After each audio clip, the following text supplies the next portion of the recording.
आओ नया chapter start करने हैं जिसका नाम है वृत्त। वृत्त यानी सर्कल, 10वां चैप्टर है एनसीईआरटी में, समझो।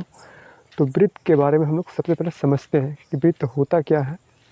देखो वृत्त है ना, यानी सर्कल, इंग्लिश में कहा जाता है सर्कल और हिंदी में कहा जाता है वृत्त, ठीक। तो वृत्त जो है कई बिंदु से मिलकर के, बहुत सारे बिंदु से मिलकर के वृत्त बनता है। पूरा गोल गोल होना चाहिए पूरा, समझो। आओ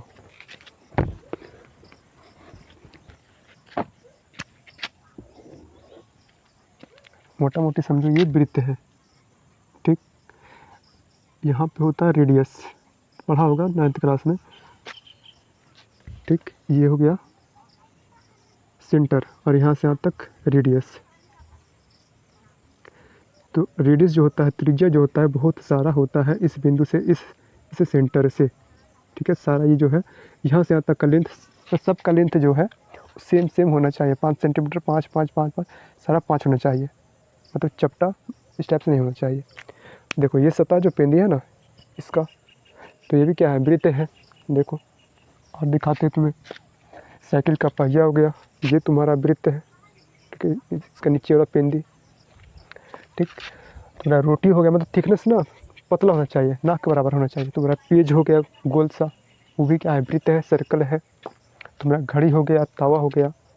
तो बहुत सारा हमारे रियल लाइफ में वृत्त का यूज होता है और हम लोग देखते हैं, ठीक। तो ये है केंद्र, ठीक। जो वृत्त होता है कई बिंदु से, बहुत सारे बिंदु से मिल करके बना है तुम्हारा वृत्त, ठीक है। डॉटेड डॉटेड डॉटेड, ये हो गया वृत्त।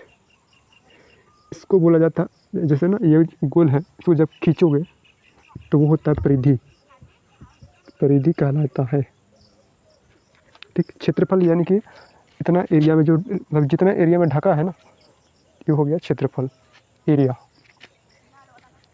मतलब ये जो वृत्त है इतना इतना में, मतलब एरिया में कवर है, तो हो गया क्षेत्रफल। अब व्यास, व्यास क्या होता है, देखो व्यास जो होता है इस लाइन पर टच होना चाहिए, ये पूरा आधे आधे, मतलब कि एक वृत्त को 2 भागों में बांट देगा ये, तो ये कहलाता है व्यास यानी कि डायमीटर। और ये हो गया तुम्हारा त्रिज्या, केंद्र से इस पॉइंट तक, ये हो गया तुम्हारा त्रिज्या, रेडियस, समझो। आओ अबे देखो और पढ़ा होगा तुमने त्रिज्या खंड। त्रिज्या खंड क्या होता है, तो ये तुम्हारा त्रिज्या खंड हो गया। देखो ये वाला, तो पिज्जा वाला टुकड़ा, समझो। तो ये हो गया तुम्हारा त्रिज्या खंड। ये हो गया लघु त्रिज्या खंड, लघु यानी छोटा, और ये हो गया दीर्घ त्रिज्या खंड, समझो। दीर्घ मतलब बड़ा, लघु मतलब छोटा। तो ये वाला छोटा त्रिज्या है, छोटा त्रिज्या खंड, ये दीर्घ त्रिज्या खंड। इसी तरह से होता है तुम्हारा सेगमेंट यानी कि जीवाखंड। ये हो गया तुम्हारा जीवाखंड, ये टुकड़ा जीवाखंड, समझो। तो ये हो गया जीवाखंड, ठीक है। ये वाला पार्ट जो है कटा हुआ थोड़ा सा जीवाखंड कहते हैं, और ये वाला आर्क ऑफ लेंथ कहते हैं। ये छोटा सा जो परिधि है ना, इसको आर्क ऑफ लेंथ कहते हैं। थोड़ा सा ले लो, थोड़ा सा कहीं पर भी, समझो। तो ये तो हो गया भाई बेसिक चीज़। अब तुम्हें क्लास 10th में वृत्त में क्या पढ़ना है वो समझो। ये तो बहुत बार पढ़ा होगा तूने। तो पहला चीज़ हमने क्या सीखा कि जो वृत्त होता है ना, परिधि पे बहुत सारा डॉटेड लाइन से मिल करके बना होता है, ठीक। तो ये रहा तुम्हारा वृत्त, ये वृत्त, और ये रहा वृत्त, ये भी वृत्त, तीनों वृत्त है। इसका जो रेडियस है कम बेसी है, मतलब चेंज है, ठीक। ये रहा सेंटर, ये रहा सेंटर, केंद्र, और ये रहा केंद्र, कोई दिक्कत नहीं। अब देखो बताना है तुम्हें, और ये टच करते, थोड़ा सा यहाँ पे टच करना है, टच करना है, स्पर्श स्पर्श इस टाइप से।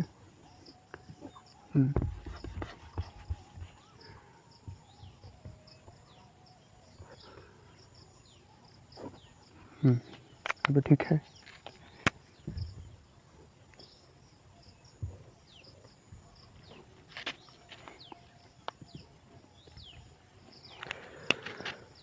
अब देखो इसको समझना है, ठीक है। ये हो गया वृत्त, ये केंद्र और एक लाइन है, ठीक है। देखो यहाँ पे वृत्त को टच नहीं कर रहा है, समझो, मतलब कि वृत्त को यहाँ पे टच नहीं कर रहा, तो क्या इसको बोलेंगे, ये लाइन जो है वृत्त को टच एकदम नहीं कर रहा, तो अप्रतिच्छेदी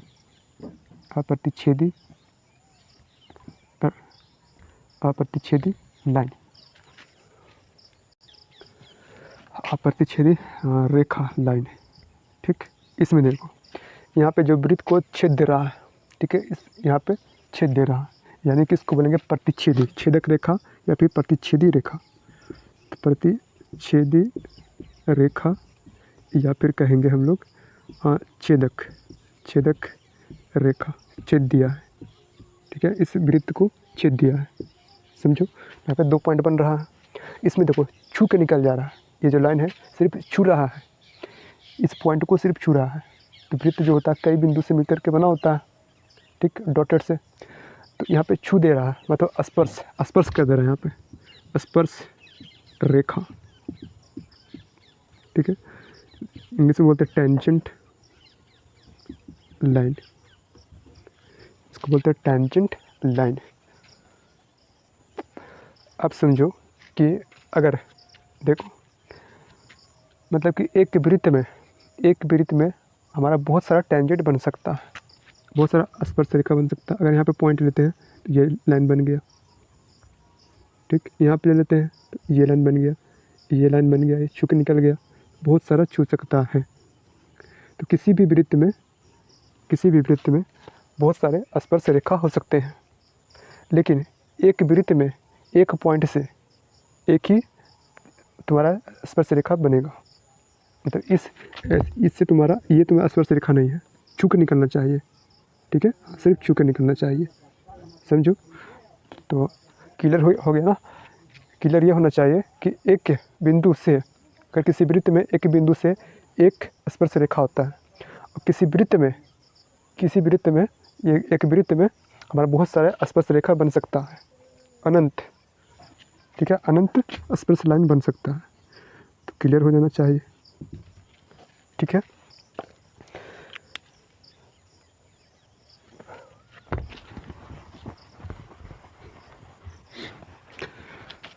तो अब प्रतिच्छेदी रेखा और छेदक रेखा मतलब एक ही है, और स्पर्श लाइन तुम्हारा टेंजेंट लाइन। स्पर्श रेखा किसको बोलेंगे, जो किसी भी वृत्त को एक पॉइंट से मतलब छू कर निकल जाए, ठीक, उसको बोलेंगे टेंजेंट स्पर्श रेखा। एक वृत्त को छेद मतलब छेदक रेखा या फिर प्रतिच्छेदी रेखा, एक वृत्त को मतलब कि ना ही छुए और ना ही छेदे, वो हो गया तुम्हारा अप्रतिच्छेदी रेखा, समझो। अब समझो कि अगर एक वृत्त है, ठीक है, एक वृत्त है और यहाँ पे कहीं पे छू रहा है, कहीं पे टेंजेंट बन रहा है, ठीक है, ये तुम्हें टेंजेंट हो गया, ठीक। तो यहाँ पे केंद्र होता है। अब बताओ एक त्रिज्या है यहाँ से यहाँ पे 90 डिग्री बनता है, समझो, यहाँ पे 90 डिग्री बनता है। ये चीज़ क्लियर करना, ध्यान में रखना कि अगर एक वृत्त है और टेंजेंट तुम्हारा है, तो इस त्रिज्या से अगर इसको लाइन मतलब यहाँ पॉइंट बन रहा, जहाँ भी पॉइंट बनेगा उसको जब मिलाओगे तो यहाँ पे 90 डिग्री बनता है, 90 डिग्री। यहाँ तक कोई दिक्कत नहीं है। जब दिक्कत नहीं है तो एक्सरसाइज 10.1 को कंप्लीट कर लेते हैं। तो मेरा 10.1 और 10.1 में क्या करा प्रश्नावली 10.1 में कि एक वृत्त की कितनी स्पर्श रेखाएं हो सकती हैं। तो एक वृत्त पर बहुत सारे स्पर्श रेखा हो सकता है। एक बिंदु से पूछा होता तो सिर्फ एक, ठीक। तो एक वृत्त से बहुत सारे स्पर्श रेखाएं हो सकती है। दूसरा क्वेश्चन आ जाओ कि रिक्त स्थानों की पूर्ति कीजिए। फर्स्ट में है कि किसी वृत्त की स्पर्श रेखा को, किसी वृत्त की स्पर्श रेखा उसे बिंदुओं पर प्रतिच्छेद करती है। अच्छा, किसी वृत्त की स्पर्श रेखा उसे एक बिंदु पर प्रतिच्छेद करती है। तो स्पर्श रेखा इसको बोला जाता है। तो कह रहा कि कितने बिंदु पर स्पर्श रेखा जो है, कितने बिंदु पर मतलब प्रतिच्छेद करता है, टच करता है, तो एक बिंदु पर, ठीक। तो वृत्त की, किसी वृत्त की स्पर्श रेखा एक बिंदु पर प्रतिच्छेद करता है। तो फर्स्ट, दूसरा का तुम्हारा फर्स्ट हो गया एक, समझो। दूसरा में आ जाओ। दूसरा में है कि वृत्त को दो बिंदुओं पर प्रतिच्छेद करने वाली रेखा को क्या कहते हैं। दो बिंदुओं पर यानी कि छेद दिया है, दो जगह छेद दिया है, एक वृत्त को दो जगह छेद दिया है, इसे एक बिंदु और दो बिंदु, तो क्या कहते हैं इसको। तो प्रतिच्छेदी रेखा या फिर छेदक रेखा, छेदक रेखा या फिर प्रतिच्छेदी रेखा, ठीक है। तीसरा में है थर्ड में कि एक वृत्त की समानांतर स्पर्श रेखाएं हो सकती हैं। तो एक वृत्त की कितने समांतर स्पर्श रेखाएं हो सकती है। ये रहा तुम्हारा वृत्त और स्पर्श रेखा, यही है ना, ये है। तो यहाँ पे कितना समानांतर, समानांतर क्या होता है, तो ये है तुम्हारा समानांतर, मतलब यहाँ से यहाँ तक का डिस्टेंस कहीं पर लो तो सेम सेम होता है। ये तुम्हें समानांतर नहीं है, ये समानांतर तुम्हारा नहीं है। इसको आगे लोगे तो यहाँ पे प्रतिच्छेद कर रहा है, मतलब कि यहाँ से यहाँ तक कुछ और है, यहाँ से यहाँ तक कुछ और है, सेम सेम होना चाहिए, तो उसको कहते हैं समानांतर, समानांतर लाइन। तो कह रहा कि एक वृत्त की समानांतर रेखाएं हो सकती है कितना। देखो ये स्पर्श लाइन है और यहाँ पर भी स्पर्श लाइन ले लेते हैं, तो ये समानांतर हो गया कि नहीं हो गया, बताओ। तो कितना मतलब कि हो सकता है, तो दो, ठीक है, एक वृत्त की साइज में। और लास्ट है हमारा 2 का 4। क्या कह रहा है कि वृत्त तथा उसकी स्पर्श रेखा के उभयनिष्ठ बिंदु को, वृत्त तथा उसकी स्पर्श रेखा के उभयनिष्ठ बिंदु को क्या कहते हैं। ये वृत्त है तुम्हारा और यहाँ पे उसकी स्पर्श रेखा के उभयनिष्ठ, ये वाला जो बिंदु है उभयनिष्ठ बिंदु, ठीक, इसको क्या कहा जाता है। तो फिर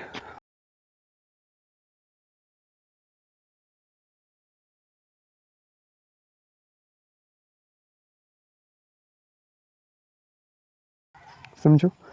हाँ, हमारा 1 और 2 कंप्लीट हो गया।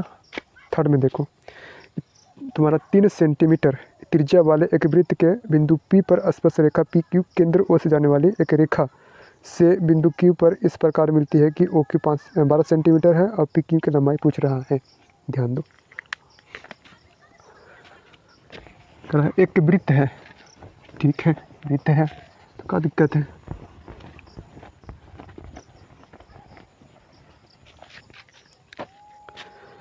पहले क्वेश्चन को समझना है, ठीक है ना, तभी बन पाएगा। हाँ, तो कह रहा है 5 सेंटीमीटर त्रिज्या वाले एक वृत्त, आप 5 सेंटीमीटर त्रिज्या वाला बना लेते हैं। तो ये रहा, कहीं पर ले लो 5 सेंटीमीटर, तो यहाँ से हम लेते हैं ये केंद्र और ये रहा तुम्हारा त्रिज्या, ये त्रिज्या होता है ना, तो ये है कितना 5 सेंटीमीटर, यानी यहाँ से यहाँ तक का लेंथ जो है 5 सेंटीमीटर है, ठीक। फिर कह रहा है कि P पर बिंदु P पर स्पर्श रेखा PQ केंद्र O से जाने वाली एक रेखा से बिंदु Q, अच्छा यहाँ पर जो टच हो रहा बिंदु है ना, यहाँ पे स्पर्श लाइन, स्पर्श रेखा क्या है, P है, ठीक है भाई। अब देखो, कह रहा कि PQ केंद्र O से जाने वाली एक रेखा से बिंदु Q तक, अच्छा Q तक, यानी कि ये हमारा O है, केंद्र O और Q तक यहाँ से तुम्हारा जा रहा है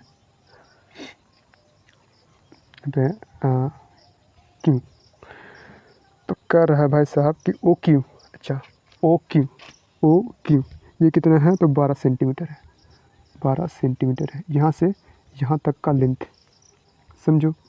तो क्या पूछा जा रहा है, PQ, अच्छा PQ का लेंथ पूछा जा रहा है।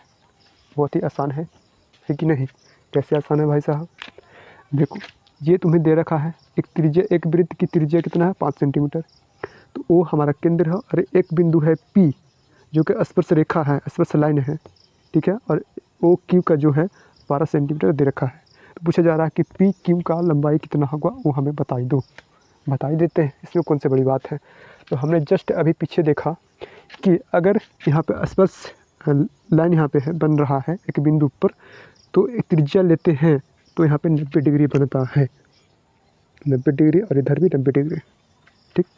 इसका मतलब ये जो त्रिभुज बन रहा है ना, कौन सा त्रिभुज है, तो समकोण त्रिभुज बन रहा है कि नहीं। समकोण त्रिभुज किसको बोलते हैं, जो कोण 90 डिग्री का हो, एक 90 डिग्री का कोण होता है उसको बोलते हैं समकोण त्रिभुज।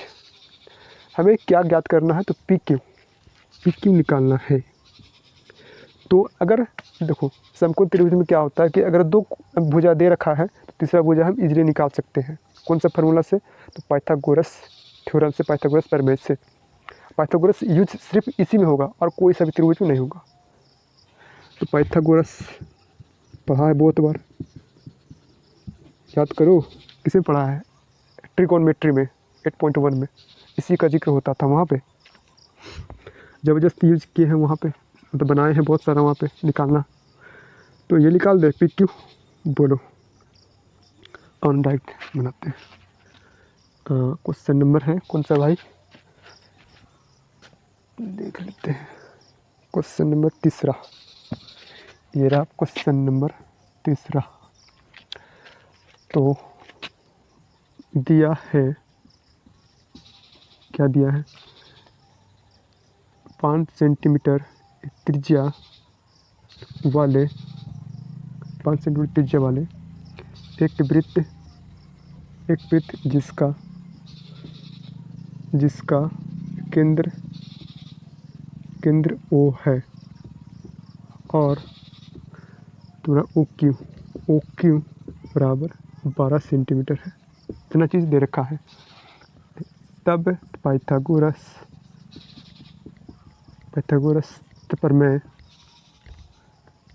प्रमेय से तो ये हो गया कर्ण, 90 डिग्री के सामने वाला भुजा कर्ण होता है, ठीक। हमें क्या निकालना है, अच्छा ये क्लियर पता नहीं चल रहा है कौन सा आधार है कौन सा लंब है। इसको लंब मान लेते हैं और इसको आधार मान लेते हैं, किसी को मान सकते हो। तो हमें इतना मतलब नहीं कि आधार कौन है कर्ण कौन सा है, मतलब है पी क्यू का यहाँ से यहाँ तक का डिस्टेंस कितना होगा वो। तो ये रहता है कर्ण, ये आधार और ये लंब। तो कर्ण का स्क्वायर बराबर होता है लंब का स्क्वायर प्लस आधार का स्क्वायर, ठीक। कर्ण कितना है भाई साहब, ये लंबा वाला, तो 12 सेंटीमीटर का स्क्वायर बराबर एल, लंब किसी को मान लो 5 सेंटीमीटर मान लेते हैं का स्क्वायर प्लस आधार यानी कि मान लो इसको पी क्यू, ठीक है। ये तुम्हारा आधार ले लेते हैं, ये लंब ले लेते हैं, समझो। अब यहाँ पे सॉल्व करेंगे और निकाल देंगे, स्क्वायर है ना आधार का, पी क्यू का स्क्वायर। पी क्यू हमें निकालना है, सॉल्व कर दो इसको। 12 144 सेंटीमीटर स्क्वायर बराबर 5 25 centimetre square, centimetre into centimetre, तो सेंटीमीटर का स्क्वायर करोगे तो सेंटीमीटर स्क्वायर, ठीक है। अलग अलग तोड़ दोगे तब, और यहाँ पे पी क्यू का स्क्वायर फटाक से सॉल्व कर देते हैं। यहाँ पे आंसर आ गया। तो यहाँ पे कितना होगा, इधर फेंक दो, -25 सेंटीमीटर का स्क्वायर बराबर पी क्यू का स्क्वायर। अब घटाई दो फिर, यहाँ पे 9 और 13 से 2 गया 11, 119 सेंटीमीटर स्क्वायर में यहाँ पे पी क्यू का स्क्वायर, ठीक। घटाए है ना जी, तो घर जाएगा तुम लोग 14 वैसे 9, ठीक है। यहाँ पे 13 में से 2 गया 11, ठीक है। तो पी क्यू बराबर 119 सेंटीमीटर स्क्वायर। तो पी क्यू निकालना है हमें, पी क्यू का लेंथ कितना हो गया, ये स्क्वायर में है बराबर को पटी जाएगा में, तो प्लस माइनस रूट में, तो 119 हमेशा लेंथ पॉजिटिव होता है। तो यहाँ पे पी क्यू क्या हो जाएगा, प्लस लेंगे सिर्फ 119 सेंटीमीटर में चल रहा ना, ये लेंथ निकालना है सेंटीमीटर में, इसको सॉल्व करोगे तो सेंटीमीटर आएगा। देखो कैसे, सेंटीमीटर स्क्वायर, यहाँ पे स्क्वायर कैंसिल, सेंटीमीटर बच गया। इस टाइप का बहुत सा क्वेश्चन किया होगा, ठीक है। तो पी क्यू निकालना था, सो हमने निकाल दिया। अतः अतः PQ हो गया प्लस रिप्रेजेंट नहीं करना, रूट अंडर 119 सेंटीमीटर। ठीक, और लास्ट क्वेश्चन है हमारा, एक्सरसाइज ख़त्म करते हैं। क्या कर रहा है क्वेश्चन नंबर 4 में, देखो करके एक वृत्त खींचिए। ठीक है, खींच लेते हैं भाई, और ना बनाते हैं साथ ही साथ।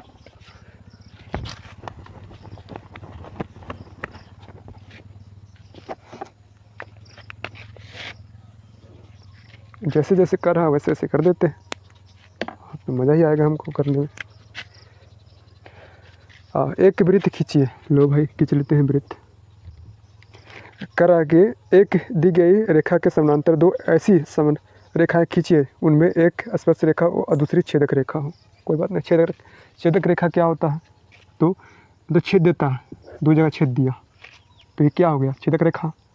और करके समानांतर होना चाहिए, एक स्पर्श लाइन, स्पर्श रेखा और एक छेदक रेखा बनाना है तुम्हें, और वो क्या होना चाहिए, तो समानांतर होना चाहिए। तो यहाँ पर ले लेते हैं, यहाँ पर स्पर्श रेखा ले लेते हैं, तो ये हो गया क्या हमारा, समानांतर हो गया, समानांतर हो गया। इसको एक्स मान लो, एक्स लाइन, इसको वाई लाइन, यहाँ पे लिख दो, एक्स लाइन, एक्स रेखा का समानांतर है वाई, इसको वाई रेखा से। हो गया आंसर, समझो। हाँ, तो 10.1 में इतना ही क्वेश्चन हमारा है, क्वेश्चन नंबर 4। तो ये कंप्लीट हो गया एक्सरसाइज 10.1। कल हम लोग चलने वाले हैं एक्सरसाइज 10.2। 10.2 को करने से पहले बेसिक समझेंगे, उसके बाद हम लोग ही करेंगे, तब जा करके अच्छी तरीके से तुम्हें समझ में आने वाला है, समझो। तो मिलते हैं, हाँ शाम भी हो गया है, लाइट भी चला गया है, ठीक है ना। बाकी लाइक सब्सक्राइब तुम्हारा काम रहा करने का।